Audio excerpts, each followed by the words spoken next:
नमस्कार दोस्तों, आज मैं आपको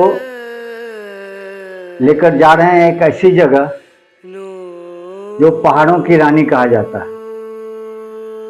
जी हाँ, मैं बात कर रहा हूँ शिमला की।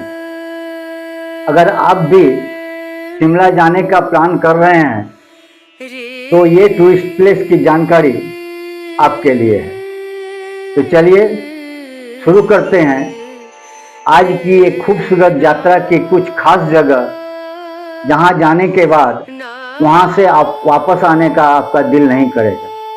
तो चलिए देखा जाए।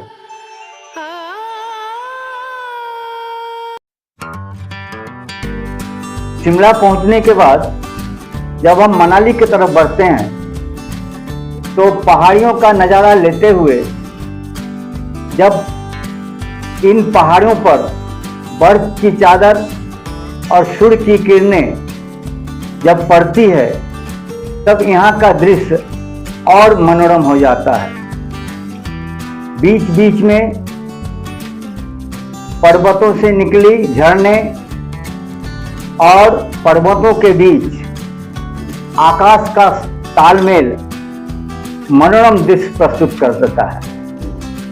तो चलिए यहाँ से सफर शुरू किया जाए और खास करके हम मनाली की बाहर की जगह खासकर स्पीति, चंद्रताल लेक और सब कुछ खास जगह की जानकारी और दृश्य आपको दिखाएंगे।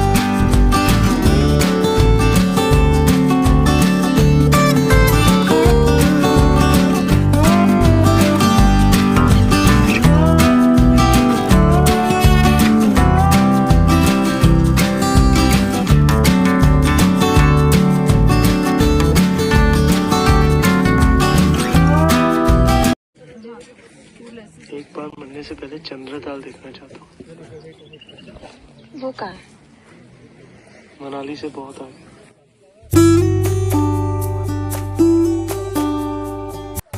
अगर आप मनाली से जा रहे हैं तो आपको रोहतांग पास और कुंजुम पास करके जाना पड़ेगा। ये रोड एडवेंचर से भरपूर है। अब लेकिन जब आप चंद्रताल पहुंचते हैं तो आपकी सारी थकान दूर हो जाती है। तो देखिए दोस्तों, ये है नज़ारा चंद्रताल लेक की। पानी इतना नीला और साफ है कि खुद को उसमें आप देख सकते हैं। कहते हैं कि चंद्रताल लेक इसलिए कहा जाता है क्योंकि ये झील चांद की आकार का है। चारों तरफ बर्फ से ढके पहाड़, नीला आसमान और पर्वतों पर बर्फ की चादर पड़ी हुई जब दिखाई पड़ती है तो इसका दृश्य स्वर्ग जैसा महसूस होता है। तो चलिए चंद्रताल लेक की कुछ खूबसूरती को देखें।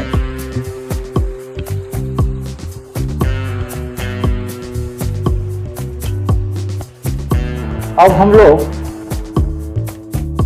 गुजर रहे हैं हिमाचल प्रदेश की एक ऐसी जगह जहां दो नदियों का मिलन होता है और यह है संगम ब्रिज। यहां आकर आपको प्रकृति का एक अनोखा संगम देखने को मिलेगा। चलिए इस जगह की खासियत को जाना जाए। दोस्तों, संगम ब्रिज उस जगह पर बना है जहां स्पीति नदी और पिन नदी आपस में मिलती है। इस दृश्य को देखकर आपको लगेगा जैसे दो अलग अलग रंगों की धाराएं एक दूसरे में समा रही है। इसीलिए स्थानीय लोग इस मिलन को संगम कहते हैं। इस ब्रिज से जैसे आप नीचे देखते हैं तो आपको हर तरफ पहाड़ियों के बीच पानी की धाराएं बहती नजर आएगी। और लेकिन दोनों नदियों का भी रूप इसमें अलग अलग देखने को मिलेगा। चलिए इसका सैर करते हैं और थोड़ा आगे बढ़ते हैं।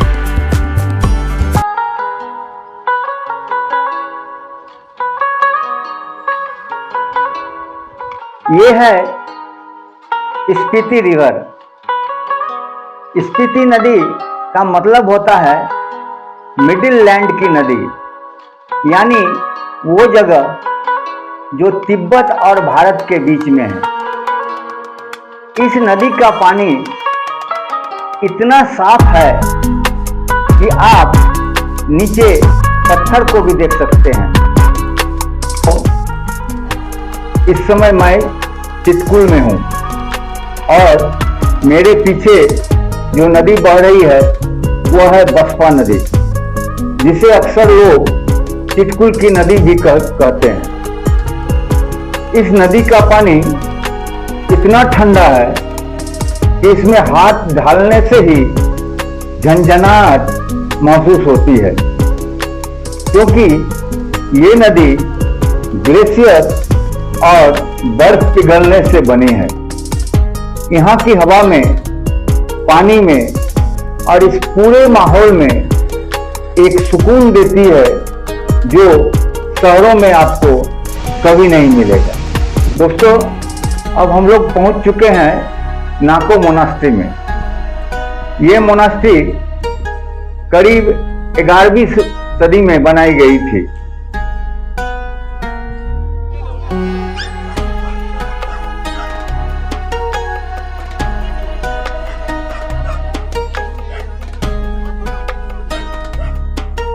दोस्तों, अब हम पहुंच चुके हैं स्पीति घाटी के एक खूबसूरत और खास गांव में, और वह है लांगजा विलेज।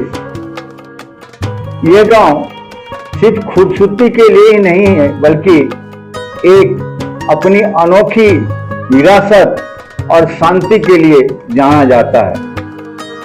यहाँ के कच्चे रास्ते और दूर से दिखती बुद्ध मूर्ति के लिए जाना जाता है।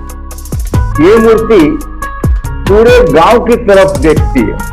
लगता है जो पूरे गांव को ये आशीर्वाद दे रही है। यहाँ आकर आपको एक अलग ही सुकून महसूस होगा। दोस्तों, अब हम आपको ले जा रहे हैं शिमला से धनकर की ओर, यानी उस जगह की ओर जहां समय रुक सा जाता है। लेकिन दोस्तों, आज की वीडियो में हम सिर्फ मंजिल ही नहीं बल्कि पूरे सफर की खूबसूरती आपको दिखाएंगे। शिमला से धनकर की दूरी लगभग 230 किलोमीटर है। जैसे ही हम शिमला से निकलते हैं तो हरी भरी पहाड़ियों का नज़ारा आपकी आंखों को सुकून देगी। यहाँ काफ़ी ठंड है, इसीलिए इस होटल के बाहर एक आग की व्यवस्था की गई है, जहाँ सभी टूरिस्ट एकत्र होते हैं और आग की गर्मियों का मजा लेते हैं।